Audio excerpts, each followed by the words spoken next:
All right, it being 6 p.m, I will open the meeting of the September Ordinary Council meeting for Shire of Capel. We wish to acknowledge the traditional custodians of the land we are meeting on, the Wadandi people. We wish to acknowledge and respect their continuing connection to the land, waters and community. We pay our respects to all members of the Aboriginal communities and their culture, and to elders past and present, their descendants who are with us today and those who will follow in their footsteps. Record of attendance, we have 8 councillors in attendance tonight. Councillor Peter McCleary was granted a leave of absence for the September 2022 ordinary meeting of the council. Response to previous public questions taken on notice? None. We move to public question time. Mr. Mike Norton.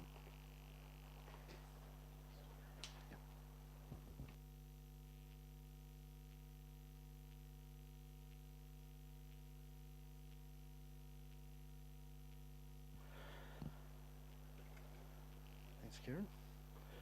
Thank you, Mr. Chairman. A question from the WA Farmers Vast Zone Council. Can the Capel Shire Council give the beef and dairy cattle producers or livestock producers of the South West an update as to where the contractual arrangements and structural upgrades surrounding the born-up sale yards between the Capel Shire, Walser, and that's Elders and Nutrien, have progressed to? The contracts and upgrade agreements would have been signed back in July, which is extended to September. So, where we're at, pretty simple question, Mr. Chairman. Thank you, Mr. Norton. The Chief Executive Officer. Thank you, Mr. Norton, for your question. Whilst we're required to negotiate with and submit to the Shire's satisfaction, capital upgrade and operational management plans as conditions set by Council prior to executing a new lease agreement. We also have provided the Shire with all but one draft operational management plan relating to water and effluent management, and they are still working with DeWer, particularly in relation to upgraded effluent disposal, flooring, and the cleaning management of runoff water from the proposed flooring. All draft management plans received by the Shire have been referred to DPIRD for review and comment. In terms of the capital upgrade plans, Walser has very recently provided the Shire with draft concept master plans, and they've also engaged a planning consultant to work with PTA on what development upgrades can occur in the rail corridor. So no agreements have been executed yet. They will as soon as the conditions that have been set by Council have been satisfied.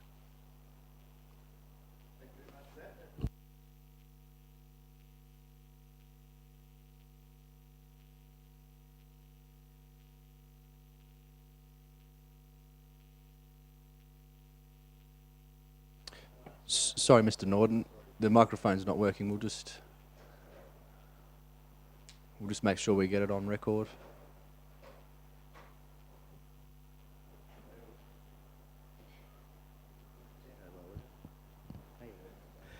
Okay, well, we'll start again for the record, Mr. Please. Chairman. Will the structural upgrades be made available to the livestock industry and those animal welfare groups who have a very keen interest in animal welfare, coupled to the structural and management defects which exist at the born-up sale yards? I have spoken with staff who work at the yards who are highly critical of the structural state and safety issues of the born-up sale yards, but are hearing very little from management as to the upgrades and timetable which will improve employee safety in their workplace at born-up sale yards. And I had the benefit at a farm safety conference in Canberra a couple of weeks ago to talk to a Richard Davidson, who is who's the director of Nutrien's Oc Health and Safety. And he gave us a very elaborate rundown on how critical Nutrien takes safety of their employees and anything they have to do with, and how there's a direct line back to Canada. And when I quizzed him on born-up sale yards, he comes to WA quite regularly, but he hadn't been to born-up sale yards. Somebody else was handling that, which I thought was interesting. So very passionate, but I guess it'll be interesting to see what Nutrien elders do at born-up. So is it going to be open to discussion, once you get them signed off, or Sure. not? It's a simple question. Sure, thanks, Mr. Norton. There's a few parts to that question. The Shire's lease covers only a part of the sale yard site, and the other parts are the rail reserved or other areas which are owned by Walser. Any upgraded plan for any portion of the site and requiring development approval from the Shire will be publicly advertised for comment and submissions in accordance with legislative requirements. The Shire and WALSA have agreed to provide a comprehensive overview of the planned upgrades as soon as negotiations are complete. Excellent, because I think it's to the benefit of all parties that it be made public. If it's hidden behind a contract, the rumour mill will run riot. Thank you very much, Mr. Chairman. Sure. Thank you, Mr. Norton. Mrs. Judy Hearn. Thank you, Mr. President. My questions involve issues arising during the Council's discussions for the 22-23 budget and rate setting. But first, I would like to take this opportunity to thank the Council and the Shire for the open, honest and clear information presented at the 4 Town Hall community meetings during the budget preparation. Hopefully more ratepayers will take the opportunity at any future such meetings to deepen their understanding of the crucial nature of budget planning and their rate payments for the future of our Shire.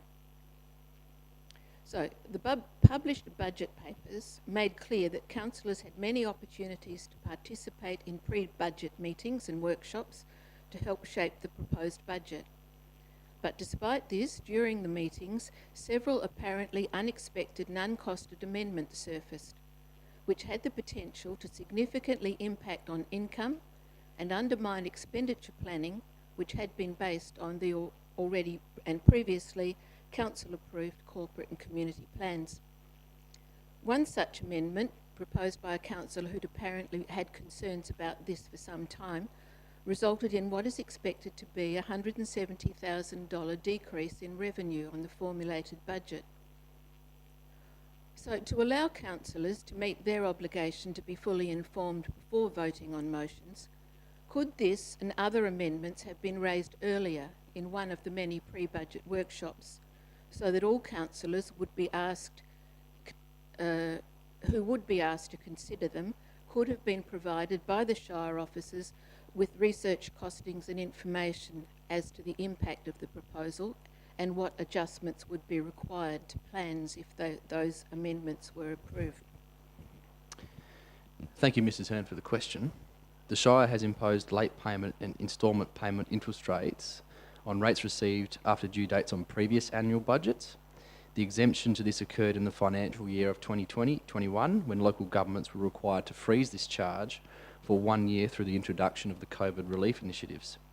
These charges were reinstated for the 2021-22 financial year, and the annual budget was subsequently adopted by the Council. During this year's draft budget process, these changes were included and presented to Council via the budget workshop on the 1st of June, leading to a draft annual budget adoption at the June 2022 Ordinary Council meeting.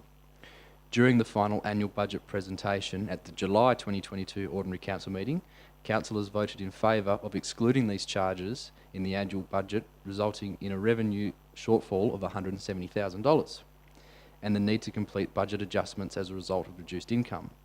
Councillors have the opportunity to send their thoughts and ideas through the budgeted workshop period and up until the point where the financial budget is adopted. Thank you. So the $170,000 is equivalent, by my probably risky calculation, to about the same size as 1% of the income that comes from rates. And in fact, it's a figure roughly the same as the amount generated by the rates that are contributed by 100 ratepayers who pay the minimum rate. So what adjustments have been made now in the budget to balance this income reduction? The amendment that was moved also included a second part to include the amendment in the budget. To account for the income reduction as a result of the council decision, the annual budget was balanced by reducing the investment amount to the annual infrastructure asset reserve by $170,000. This ensured forecast 2022-23 operational and capital projects were not compromised and could still be delivered. However, the council will need to consider the future implication of that decision when it next reviews its long-term financial plan and its strategic objectives. Good. Thank you. Now, during the debate on rates, a councillor made the public assertion that the Peppermint Grove homes are not paying their share, million-dollar houses, most of them. As a resident of Peppy Beach, my ears pricked up, surprised that a councillor would make such a statement, apparently based on his own assumptions. And if left on the record, it could be potentially divisive and damaging to the credibility of one important location of the Shire. Now, I would be delighted if the council's assessment of the value of my real estate was correct. However, research checking with REWA data on property sales in Peppermint Grove Beach confirms that of the 120 odd residential properties sold over the last 5 years, only 3 properties, that is approximately 2% of those sales, reached the $1 million mark, which is well below the estimate of most being million-dollar homes. So can you please confirm for the councillor and for the reputation of us ratepayers in Peppermint Grove Beach that our Shire, like all councils in Western Australia, levies residential rates to all properties classified residential by applying the rate in the dollar set by the council to the gross rental value, which is assigned individually and independently to each property by the Government of Western Australia through Landgate? This is correct. Rates are calculated by multiplying the rate in the dollar by the gross rental valuation of a property, irrespective of a property's location. Thank you. I brought my own water this time because I usually go dry. And to counter any disinformation which might circulate as a result of the statement that Peppermint Grove homes are not paying their share, are the rating policies and procedures of Capel Shire applied to the properties in Peppermint Grove Beach in a different way or exactly the same way rating practices and policies apply across the other areas of the Shire? The Shire's adopted rating strategy included all associated policies and the calculations are applied in the same way across all properties within the Shire. The only difference is based on rating category, rating zone. Thank you. And so, contrary to any implication that might be taken from the statements, do all residential properties in our Shire, including Peppermint Grove Beach, pay full rates based on full GRV rating, irrespective of whether the house is occupied all day, every day by a full complement of residents, leased, rented, or left vacant? All properties in the Shire are levied on the gross rental value, irrespective of occupancy status of the property. If a gross rental value of a property is lower than the minimum payment of $1,430 as adopted by council, then the property owner would be rated at the minimum payment, ensuring all residents pay a sufficient and fair proportion to the Shire's annual rate burden. Thank you. On behalf of the Peppermint Grove ratepayers. So some of the questions that arose during the budget rate setting motions prompted me to go to the Shire's website for the published elected members training register to check if elected members, those who have completed at least a year on council, had completed the 5 required training modules prescribed for all new councillors in their first year. Is it correct that we have a councillor elected in 2019 who has not completed any training, and what are the consequences of this for the Shire? The Shire's website includes an up-to-date record of all completed elected member training as per the legislative requirement. This record shows that some mandatory training has not been completed. The time limit for legislative recourse of the non-completion of mandatory training has expired. The policy regarding councillor training will be considered as part of a periodical review of the Shire's policy over the coming months as per legislative requirements. However, in addition to this, councillors bring unique perspectives from all walks of life. Thank you very much. There's no further questions on notice. Is there any questions from the floor? Yes, sir.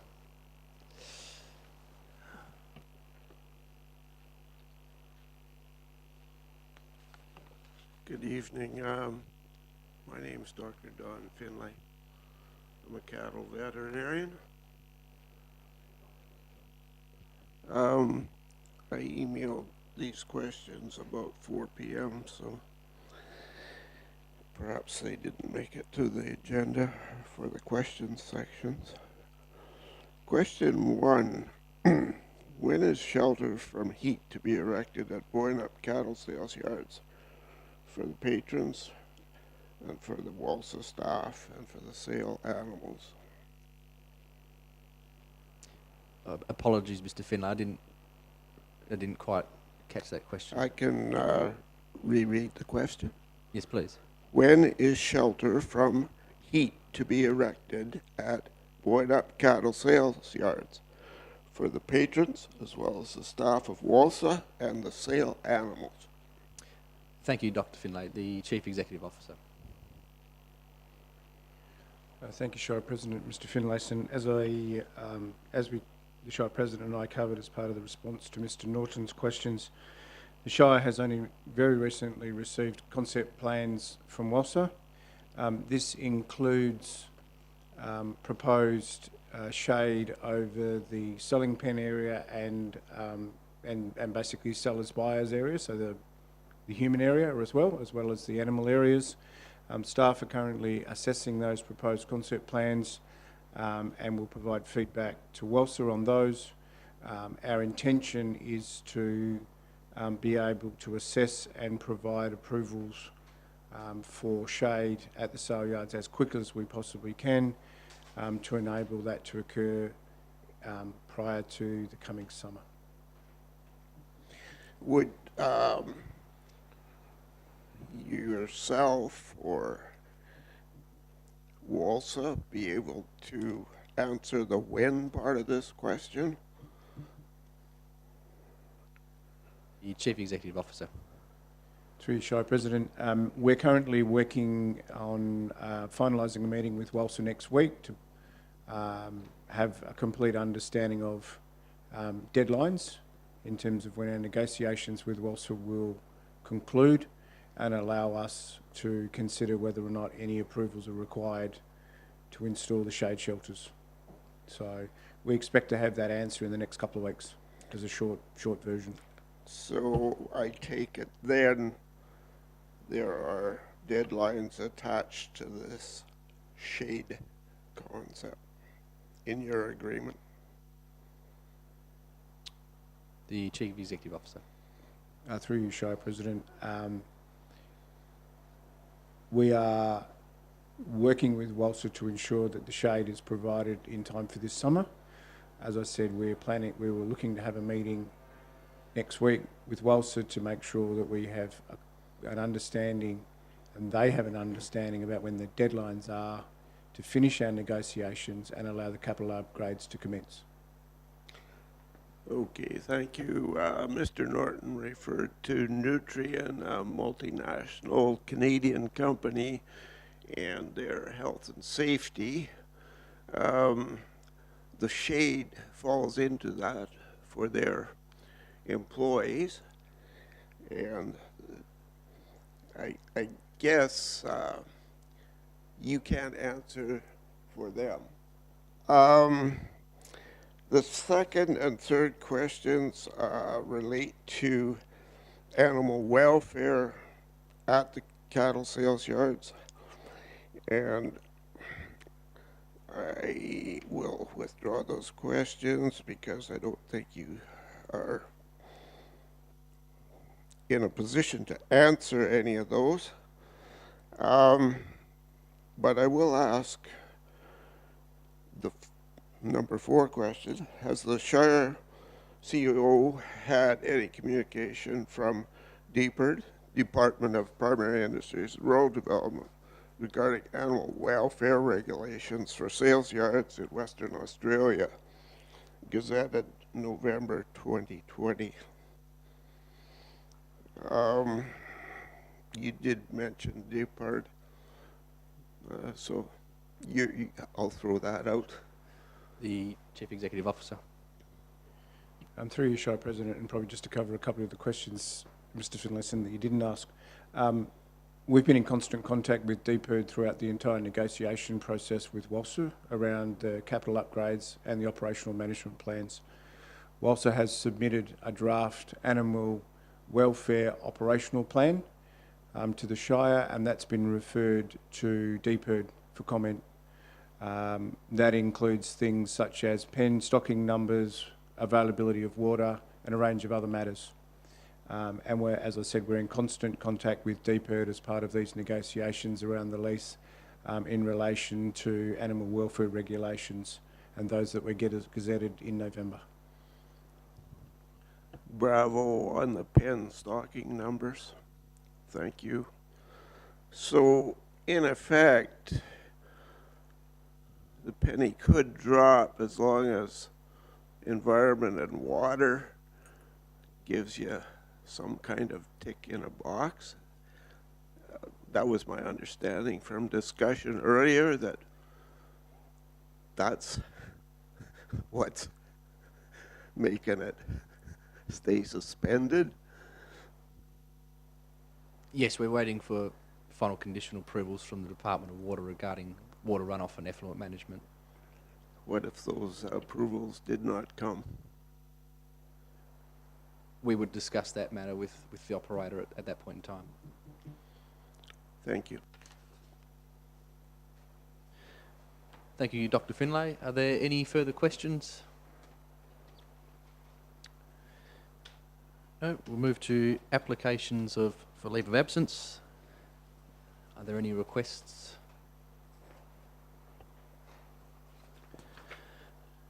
No, move to declarations of interest. None have been received. So we now move to item 7, notice of items to be discussed behind closed doors. There is one item, item 20.1, the Shire of Capel Chief Executive Officer 2021-22 Annual Performance Review. Confirmation of the minutes of the Ordinary Council meeting of the 31st of August. Is there a mover for those minutes? Councillor Andrew. Is there a seconder? Councillor Terrentroy. Councillor Andrew. Councillor Terrentroy. Any discussion on those minutes? No, I'll put that to the vote. Those in favour? And that's carried unanimous. Section 9, announcements by the presiding person without discussion. I have one. It is my pleasure to once again share that the Jalorup Volunteer Bushfire Brigade have won the 2022 WA Fire and Emergency Services Award Firefighting Team Achievement Award. This is an outstanding achievement by the brigade, becoming the first volunteer bushfire brigade in many years to win the award.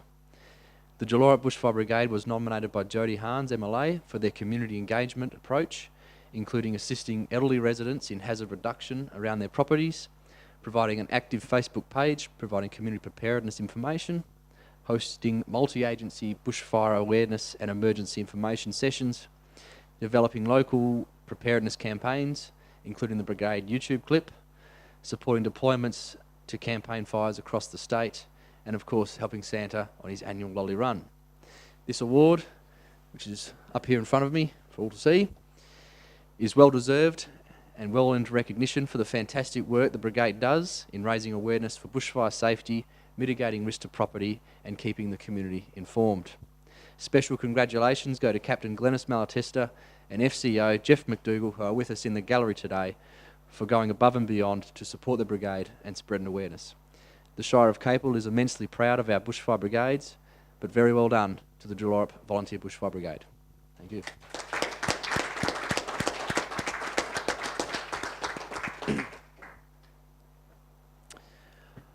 All right, there are no petitions, deputations or presentations. There are no motions of which previous notice has been given, and there are no questions of which previous notice has been given. We move to section 13, Chief Executive Officer Reports. 13.1, the proposed Ordinary Council meeting dates for 2023. Is there a mover for those dates? Councillor Noonan. Is there a seconder? Councillor Mogg. Councillor Noonan. Thank you, Mr. President. I'd just like to move the motion as read. Thank you, Councillor. Councillor Mogg. Is there anyone wishing to speak? Councillor Clues? Thank you. I'd like to move an amendment, please.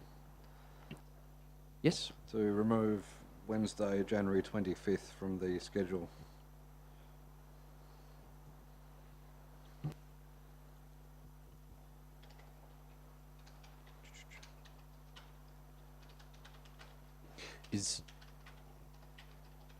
We'll just get on the board first. Is it to remove the date entirely or just...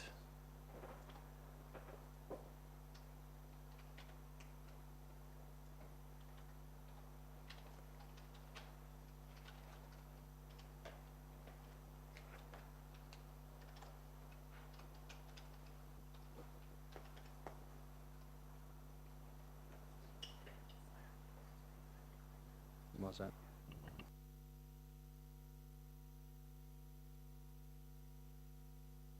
Oh, yes.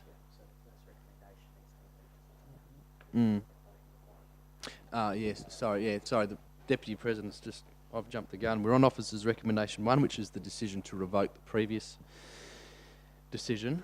So we're on that one first. If the... Thank you. Then, of course, I'll withdraw. Oh, well, we can deal with number 2 first, if the mover and second are happy to continue on number 2, and then we'll go to number... Can we? Because then we've got 2 decisions.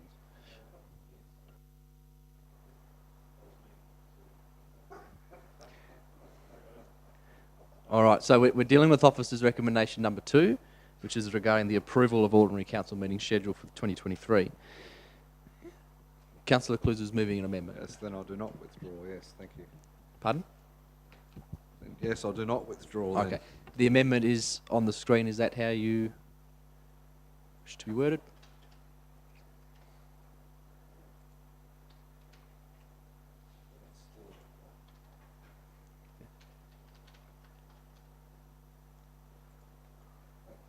Yep. All right. Is there a seconder for that amendment? Councillor Noonan. Councillor Cluse. Thank you. Historically, the Shire of Capel has not had January meetings. Some of my newer colleagues may not be aware. This was something that only started happening very recently. I understood the last couple of years between the turmoil that we found ourselves in, that it was probably necessary and warranted. I think we're far from where we were 12 months ago. I think we have a much more solid foundation. That took me a minute. And I think we can get away with going back to not holding the January meetings. From my understanding, the January meeting, having followed the Christmas, then New Year, then Australia Day break, created issues with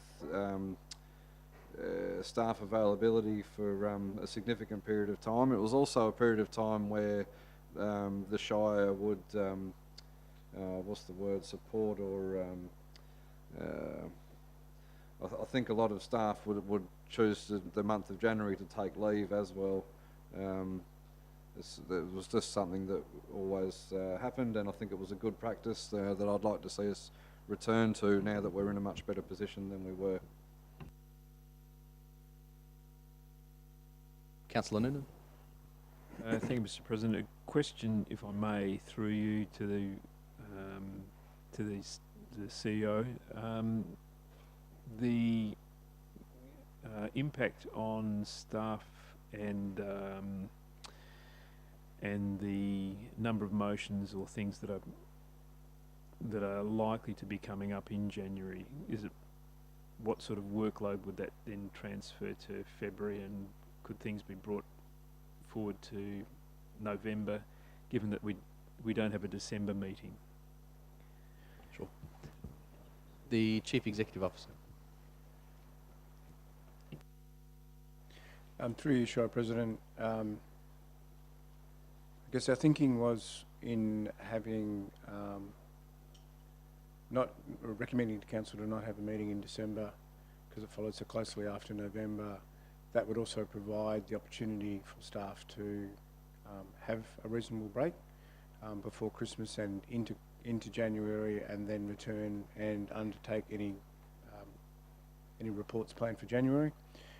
To more specifically answer your question, Councillor Noonan, looking at the proposed schedule for January, the majority of the reports can quite easily shift to February.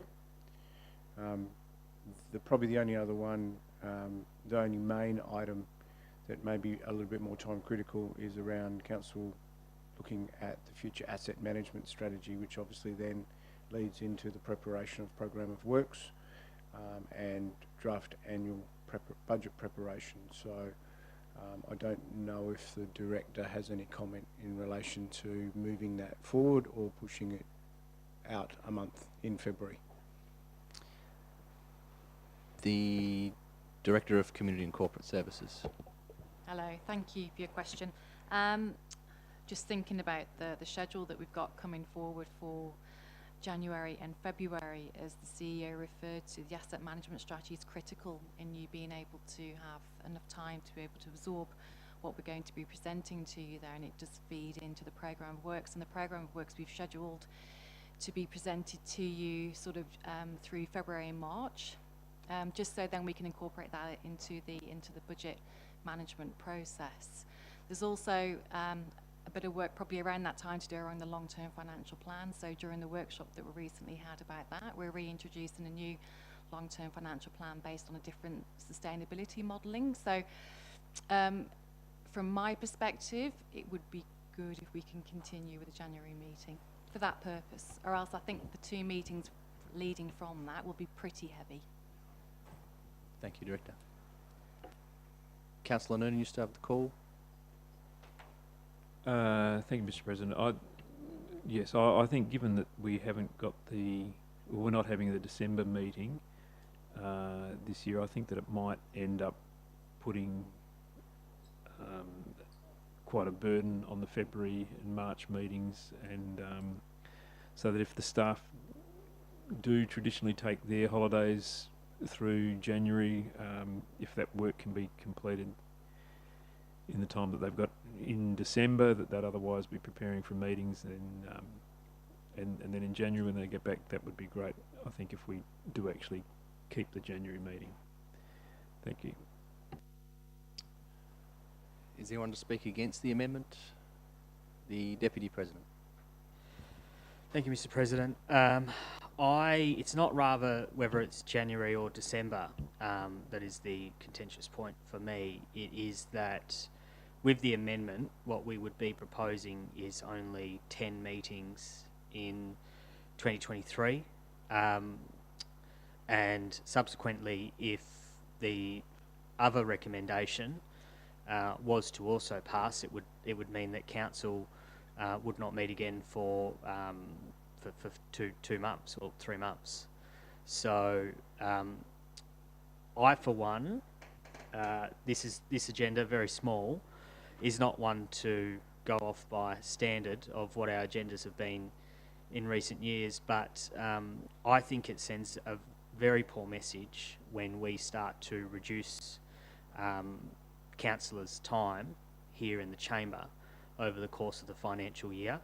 I mean, we did initially, and it was only probably about 5 years ago that we had the discussion that January was the right one to move because it worked better with the structure that the CEO had in place for when the agenda was being rolled out at that time 5 years ago, and subsequently for 4 or so years we didn't have a meeting in January. I also remember, I think 2 of those 4 years we had to call special meetings in January.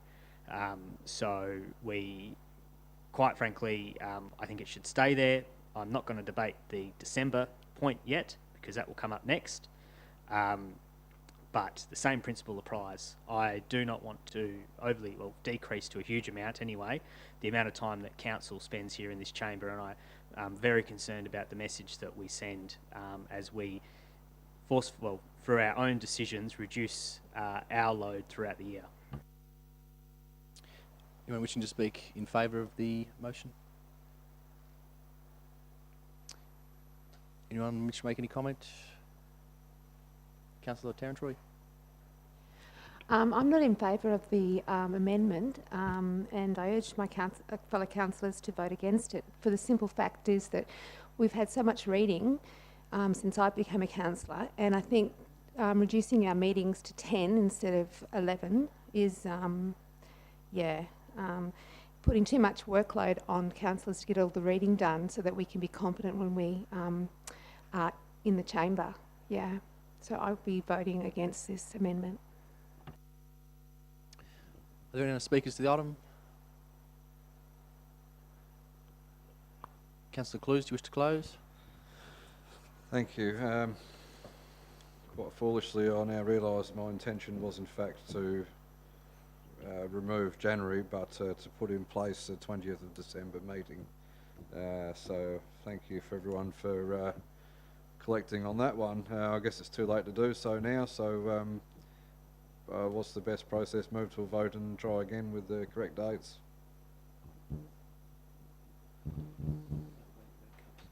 Yeah, it'll need to be decided upon. I'll leave it then. With that, I'll put that to the vote. Those in favour? And those against? And that's lost unanimous. We now return to the original motion.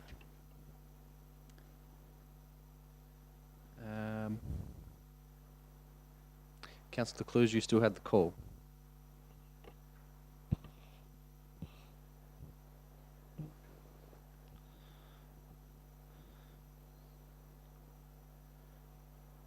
We're dealing with number 2, right? Officer's recommendation number 2.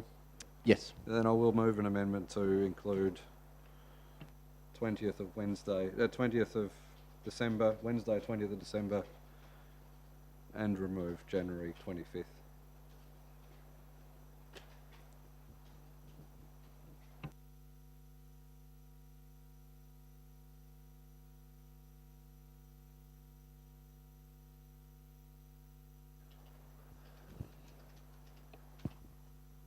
All right.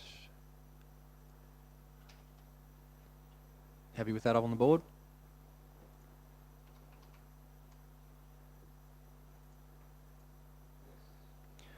All right. Is there a seconder to that amendment?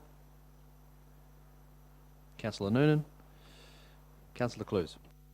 Thank you. Yes, of course, as my colleagues were mentioning, they were exactly right. I did not wish to minimise our workload at all. It was simply a case of going back to what we used to do that worked quite well in better times, and I think we're back in better times now operationally, so there's no reason why we shouldn't be able to give the staff that break for January. I don't think that having December off is necessarily appropriate. We always met on the 3rd week of December instead of the 4th, and it's never been problematic. I think we all know the reasons why we've had special meetings in January before, and I don't suspect any of us will be thinking to be doing that again in the future, so I think we can just go back to letting everyone enjoy their Christmas, letting everyone enjoy their holiday periods, not rushing back to work trying to prepare for January meetings, and perhaps even taking a break and enjoying some sun at that time of year that is the best in our Shire. Councillor Noonan. I thank Councillor Clues for this amendment, and yeah, I concur. I think it's fair and reasonable that we consider the workload that is placed on the staff. I think missing 2 meetings would put too much work onto the subsequent meetings in February. However, missing January, which we have done in the past, I think that makes sense. It's good to wrap the year up with a December meeting. Yes, I'm happy to support this amendment. Does anyone wish to speak against the amendment? Question, Councillor? So my question is basically it's very similar to what Councillor Noonan asked before if we got rid of the January meeting. With the work coming up in January, February, March, and for us to be able to do the long-term plan, financial planning and budgeting, will this affect this, like changing it to December? Because some of that work will be done, but some of it won't be done until the new year. So I'm asking whether it's going to actually affect the workload in the February, because I think my councillor's intention is to get rid of January meeting. But so what I'm saying is, will the work be ready? Will it be enough time to do what they need to do in what they propose to do in January, February, March? Sure. The Chief Executive Officer. Through you, Shire President, I would expect it would be very difficult to get the asset management strategy prepared for Council in December. I'm very confident, given the workshop that we had recently around the reimagining of several projects within the long-term financial plan, that it is highly doubtful that we'd be able to get that work completed by December.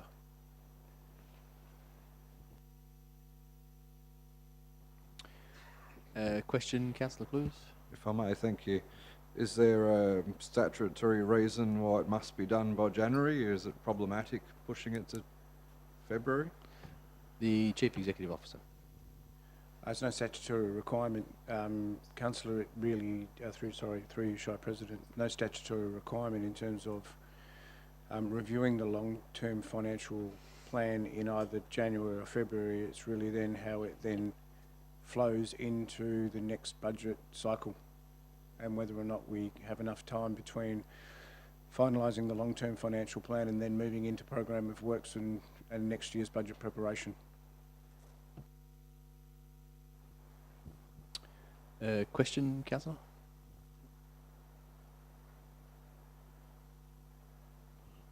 Thank you. The asset management plan or work that Director of Corporate mentioned, am I right in assuming that we could do that in a workshop, that we don't actually need a January meeting for anything involved with that? The Director of Infrastructure and Development. Absolutely, the workshop can detail the core of what we're trying to present. The strategy will need to go to council. Are there any other speakers for or against the item? Or question?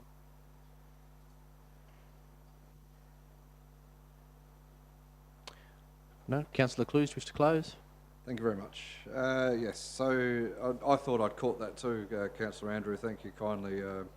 If what we're required for really in January is to come in for a workshop, no problem. That's easy enough. I'd certainly be just as happy to do that, but I think it's been made pretty clear that avoiding the council meeting in January will not be problematic in any way whatsoever. We can come in and get on with what we have to do for a few hours in an afternoon instead of taking up an evening of everyone and having staff prepare an entire agenda. Of course, I'm happy to support them through the one issue they'd like my time for in January.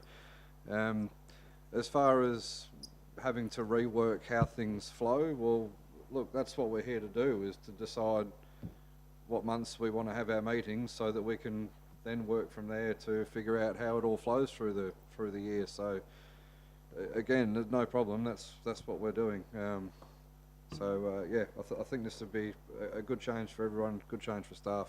Hope I can get some support on it.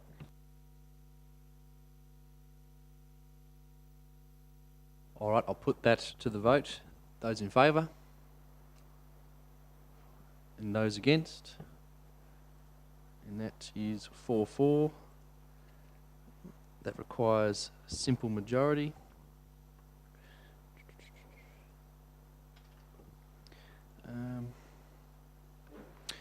So the casting vote is cast in the negative, so the amendment is lost.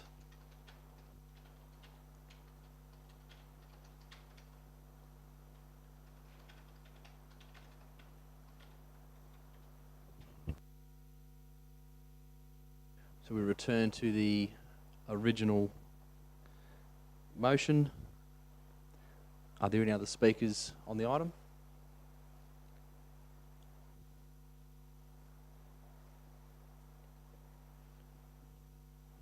No other speakers? All right, well, let's just say a few words. I fully appreciate the intention of those amendments that have been moved, but just rereading that motion, it's setting the schedule for 2023, so that December 20th meeting would have been in 2023.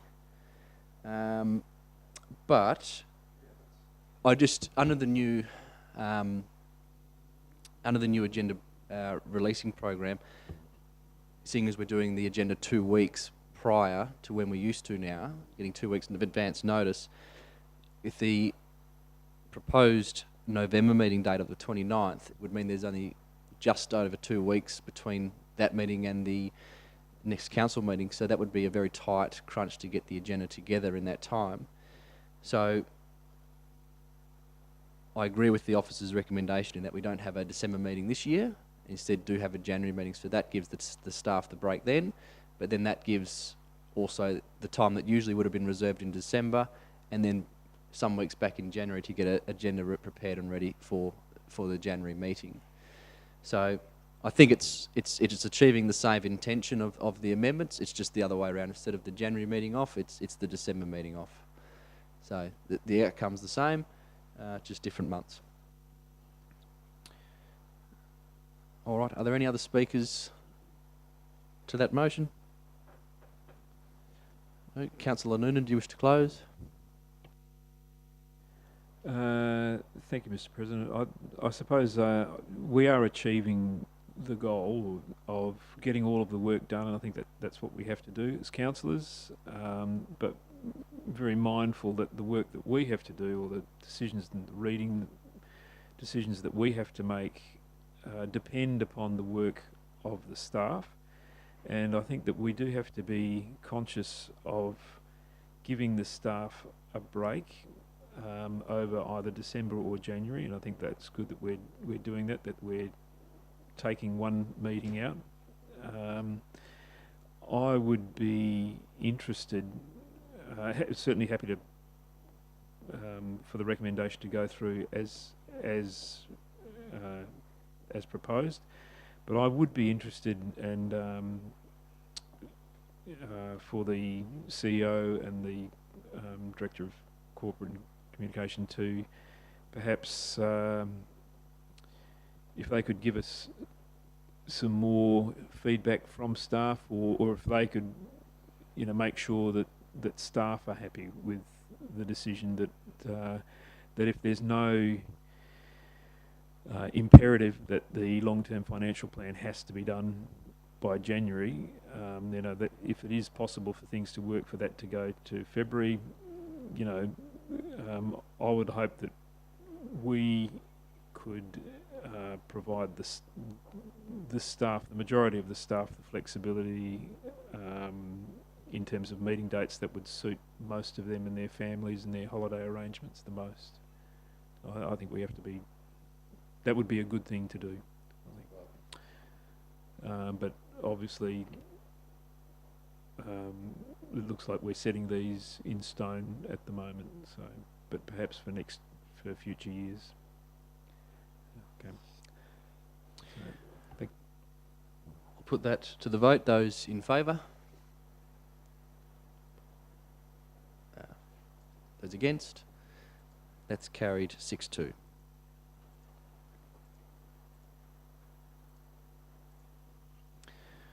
So we now move to Officer's Recommendation 1. This is a revocation motion, so I will need a mover, a seconder, and then another seconder. So is there a mover? Councillor Noonan. Is there a seconder? Councillor Dillon. And a third seconder. A third. Councillor Tarantroy. Councillor Noonan. Thank you, Mr. President. Yes, so this recommendation is that Council revokes part of Section 2 of Council Decision 40 of 2021 regarding the holding of ordinary council meeting on Wednesday the 14th of December, and I think 2022, so this year, and that we endorse any necessary public notice of that. I think this is this makes sense. It's a very short lead time between having the November meeting and only 2 weeks later turning up for a December meeting. I'm surprised actually when this date was put down that we didn't push it back to the 20th of December or 21st of December. That probably would have made more sense and given us a bit more time frame. But then once again, I'm quite happy to leave it to the wise counsel of the CEO, the directors, to pick the date which suits the majority of the staff the best. So I'm happy to endorse the officer's recommendation. Councillor Dillon? Councillor Tarantroy? Is there any speakers against the motion? Councillor Clues? I'd like to move an amendment. Yes? After the point 1, full stop at the very end, I'd like to put and replace it with 21st of December 2022.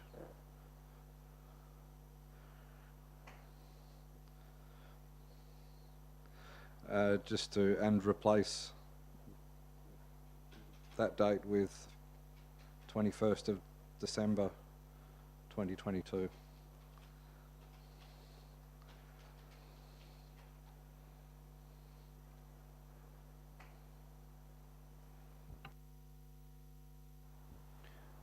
All right, happy with that? It's on the board. Thank you. Is there a seconder? Councillor Sciano? Councillor Clues? Thank you. I don't know what's going on. Everyone seems to be forgetting the importance of Christmas sweaters. We've never not had a December meeting. It's always been the third Wednesday in December. I'm not sure why on earth we made it the second Wednesday in December on this occasion, so I'm glad to see we're correcting that. But yeah, there's no reason I can think of whatsoever to be skipping the December meeting in total. That's not something that's ever happened before. There's no holiday period leading up to that. That is all work period. When we get to January, you've got a lot of holidays in the way. In the very end of December, a lot of holidays in the way. In December, there's nothing. So I'll be working. I'm sure everyone else will be working. Folks watching at home, no doubt they'll be working and they'll be wondering why the hell we're not doing our job on the third weekend of December, third Wednesday of December, like we have done every year since the dawn of time, to my knowledge. It doesn't make sense, so I'd like to see that remain rather than shirk our December duties. The Deputy President.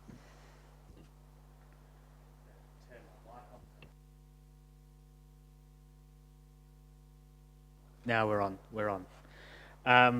Thank you, Councillor Clues, for moving the amendment. I have been a little bit on the fence in general with this motion, and so I'm happier with the 21st.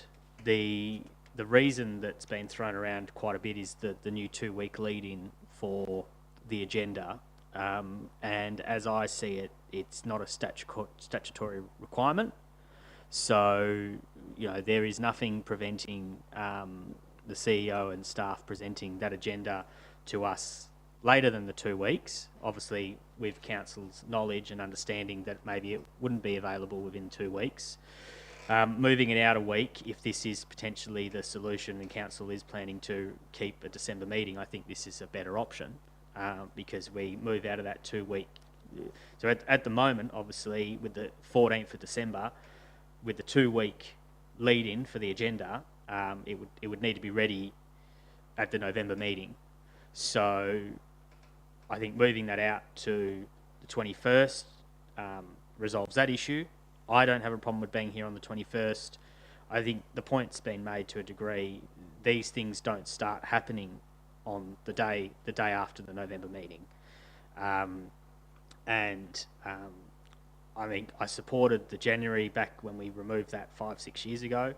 Understand, obviously, there's a lot in staff, but the agendas have been, 5 years ago, the agendas were not even half this size either. So I feel to a degree like we actually need to be here more. So not to scare the staff away, but I get the feeling that we're starting to develop and grow as a Shire. We're actually going to have a really serious conversation about how often we actually are here and whether or not coming here every month. Our city neighbours are doing fortnightly. A lot of our our Shire neighbours are doing monthly as well. But I think there's a serious conversation to have there. The 21st is obviously a better solution than the 14th. At the end of the day, council made that decision, so we have to wear the fact that council decided that we were going to do it on the 14th in the first place.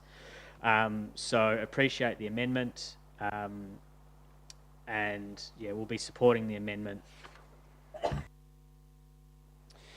Is there anyone to speak against the amendment? Any speakers for or against? Councillor Noonan? Thank you, Mr. President. I will also support the amendment.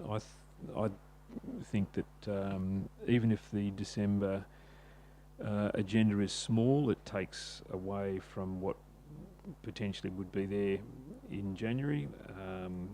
It is correct having the pushing it back a week gives that opportunity for an agenda to be put together, for things to be tidied up and finished off, and it also means that it doesn't negate the possibility of having workshops and those sorts of things to look at the long-term financial plan in January, and we could. I think it ties in better with school holidays. Obviously, I know a lot of the staff have kids, councillors as well. So it would be my preference to do that, and quite happy to see this come back. We've still got the October and November meetings where we could still adjust things as well. So I'm happy to support this amendment. Any other speakers? Councillor Tarantroy? I was just wanting to look at, I haven't decided whether I'm for or against at the moment, but I do know that school holidays are either the 15th or 16th they start in December, the end of school term 4. So I'm concerned, public school. Yeah. Just have talking across the chamber, please. Sorry, so that was my basically, can we clarify that? Because I think it is the 15th or the 16th of December where public school finishes. Yeah, so that was just one of the considerations. Sorry, is that a question you're asking, or the 15th of December is the beginning of school holidays, I believe. Right. 15th or 16th is what it'll be. We'll run with that because. So, in speaking to this, that would mean that staff have their kids home, if they've got kids, school-aged kids, and have to do that as well. Okay, thank you. Are there any other speakers? Councillor Dillon? Thank you, Mr. President. Yeah, I'm somewhat perplexed, shall we say, about what we're trying to achieve here, because 1 minute, and I'm absolutely not shirking any council responsibilities. I know we're all good people and we're all here for the right reason, but I thought we were trying to consider some of our Shire staff. So ultimately, if we're not revoking our Wednesday 14 December meeting and we're changing the date of a December meeting and we're still having a January meeting, our staff are going to be working flat out the entire time. Thank you. Are there any other speakers? Councillor Clues? Thank you, everyone. Yeah, look, I agree, Councillor Dillon. I would have much preferred to have seen the month that has a lot of breaks in it and a lot of holidays of schools in it, and I would have much rather have seen that provided as a month not required, but it is what it is. So for now, what we're just saying is that this year, like every year we have done in the past, we're going to have a December meeting. This isn't anything new whatsoever. In fact, it would be new to have it on the second Wednesday, or it would be new to not have it at all. So we're not asking for anything to change that is any different from anything we've ever done. Yeah, so it'll be good. Hopefully we've got enough support to get this on, and my colleagues can see if they can have a crack at the reigning champ for Christmas sweater comp. Look forward to it. All right, I'll put that to the vote. Those in favour? Those against? And that's carried 6-2. That becomes part of the substantive motion, which we return to. Are there any speakers for or against?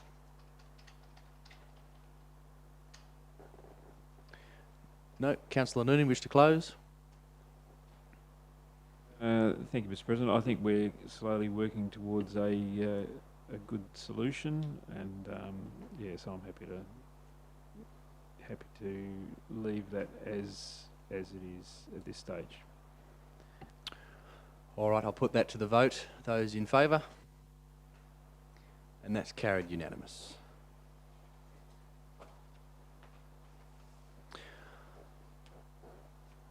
Item 14, infrastructure and development reports. There are none. Move to 15, community and corporate reports. 15.1, the 2022-23 minor community grants scheme. Is there a mover for those grants? Councillor Terrentroy. A seconder? Councillor Sciano. Councillor Terrentroy. Just move the motion as read, and just want to say that I think it's a wonderful opportunity to move this motion because it's supporting so many of our community organisations. And I think it's a wonderful thing, and it's nice to know that we've still got some money left in the kitty for the next round. Thank you. The Deputy President. Reserve my right. Are there any speakers against the motion? Speakers for? Any speakers?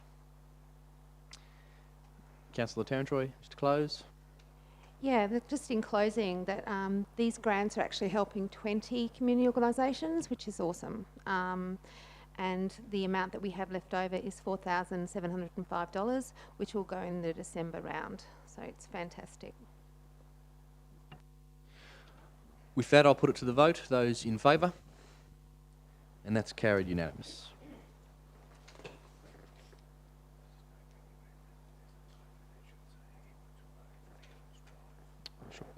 We now move to item 15.2.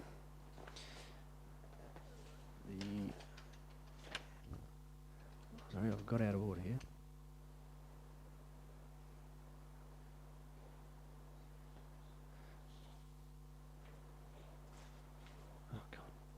Item 15.2, dog exercise area decommissioning 2022, change of community land use reserve 31012 and reserve 21929. The Chief Executive Officer has just informed me there is one minor change to the officer's recommendation. With reserve 31021, it says Harewoods Drive, that is Harewoods Road. So just minor detail there. Is there a mover for the officer's recommendation? Councillor Terrentroy. Is there a seconder? Councillor Dillon. Councillor Terrentroy. Just moved as read. I think it's a wise thing to protect residents from the reason why we're trying to change these reserves to make them safe spaces, because they've got warning signs up and for asbestos, and I think this is a really wise move until we sort out the plan to deal with it. So thank you. Councillor Dillon. Thank you, Mr. President. Yeah, it's more just a minor but important operational change, as Councillor Terrentroy said. So, yeah, happy to encourage my fellow councillors to get behind this motion. Thank you. Are there any speakers against the motion? Speakers for? Any speakers? Councillor Terrentroy, wish to close? No, I'll put that to the vote. Those in favour? And that's carried unanimous. 15.3, the draft lease agreement, Forest Beach. Is there a mover there for the officer's recommendation? Councillor Noonan. A seconder? Councillor Sciano. Councillor Noonan. Thank you, Mr. President. This is, so I'd like to move the officer's recommendation as read. Councillor Sciano. I guess just briefly, I mean, it highlights just how challenging the ownership is along our coastline in the Shire, and the challenges that we face because of it. And ultimately, I think important for me is that this will just allow, for the time being, things to continue as they are. People continue to have access the way they have it. And maybe next time we should find out how much they want for the entire beach, because the sooner things like that are in public hands, the better they are for the entire community. Are there any speakers against the motion? Councillor Clues? Question? Yes? Thank you. I'm just curious, I know the state government has put a significant effort into repurchasing privately owned land along the river waterways. Have they put similar effort to the beach fronts that are not publicly owned currently? Probably have to take that question on notice from the Chief Executive Officer. Through you, Shire President, obviously what we're dealing here with is with something that's incredibly historical. What we have seen the state government do in situations like this, or similar situations as this, is that they tend not to actively pursue re-ownership of the land that's historically been granted until such time as there's a significant change. Now we know that there are some in-principle ideas by the Forrest family around some future development. That may or may not be the time when the state government sees it appropriate to try and amend the situation. That's entirely out of our control. But as I said, the state government tend to let things lie until such time as significant redevelopment proposals come on board, and they try and fix everything up at the same time. Thank you. Yeah, so I guess that's interesting. Obviously, they're viewing river and freshwater waterways as different to beaches, so that was just interesting tidbit. Do you wish to speak for? If you don't mind, yeah. Yep. Just an interesting, I guess, point to that I've noticed on this was in the background that the I'll just where to go. Yeah, the centre of these private land holdings is a small reserve vested to the Shire in 1959 for the purpose of recreation and camping. I thought that was pretty cool. I bet it's probably been some time since anyone's been allowed to camp there. So, yeah, obviously this is a very historic type arrangement, but it seems to be working well for the Shire and obviously for the family involved as well. So I'm glad to see everyone's happy to continue. Are there any other speakers to the item? Councillor Tarantroy. Just speaking for the item, I just want to commend the landowners for continuing looking at doing a lease, for a peppercorn lease. So it's not very much money at all, and it also allows allowing us onto the land and other people onto land. And the only financial implications are that to look after the 7-year cycle of maintaining and repairing the road, which is what, $84,000.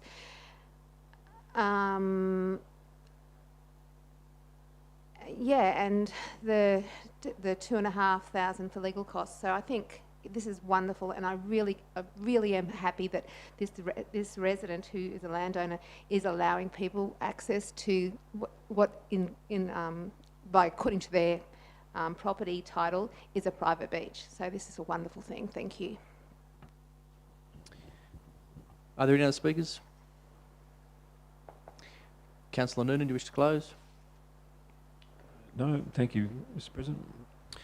All right, I'll put that to the vote. Those in favour? And that's carried unanimous. 15.4, the financial statements for the 31st of July 2022. Is there a mover? Councillor Andrew. A seconder? Councillor Sciano. Councillor Andrew. Councillor Scarno? No, I'm good, thank you. Are there any speakers for or against the financial statements? No. Councillor Andrew, anything? I'll put that to the vote. Those in favour? That's carried unanimous. 15.5, the accounts paid during the month of August 2022. Is there a mover for those accounts? Councillor Andrew. A seconder? Councillor Mogg. Councillor Andrew. Councillor Mogg. Are there any speakers to the item? Councillor Dillon. Just wanted to thank the officers for helping out with a few answers to a few questions I had on this particular item. Thank you. Are there any other speakers? Councillor Tarantroy. Yeah, I'd also like to thank the response through email for the queries I had. It was very, yeah, it was good. it was very clear, made me understand what the money was spent and how it was spent, and I look forward to receiving further information. Are there any other speakers? Councillor Andrew, wish to close? No, I'll put that to the vote. Those in favour? That's carried unanimous. There is no new business of an urgent nature. We move to public question time. Are there any further public questions?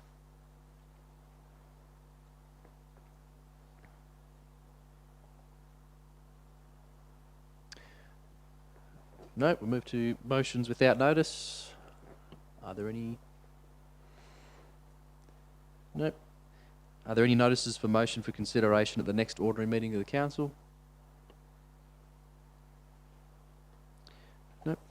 Now move to item 20, items for consideration behind closed doors. 20.1, the Shire of Capel Chief Executive Officer 2021-22 Annual Performance Review.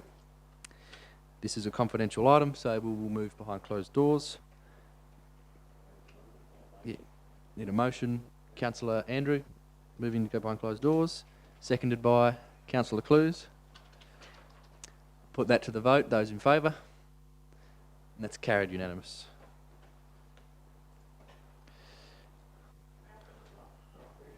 Sorry? Yeah, so...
right, welcome back everyone. Returning from behind closed doors, the council has endorsed that this endorses the CEO Performance Review Panel's recommendation in confidential attachment 20.1.2 as the review of the Shire of Capel's Chief Executive Officer 2021-22 performance. 2, endorses the additional Chief Executive Officer 2022-23 key performance indicators as detailed in attachment 20.1.1, the CEO Performance Agreement 2022-23. And 3, approves the CEO review the performance criteria related to the key duties and responsibilities detailed in the position description to reflect more SMART goals and report back to the next ordinary council meeting. All right, there being no further business on tonight's agenda, I will declare the meeting closed at 8:14. Thank you very much.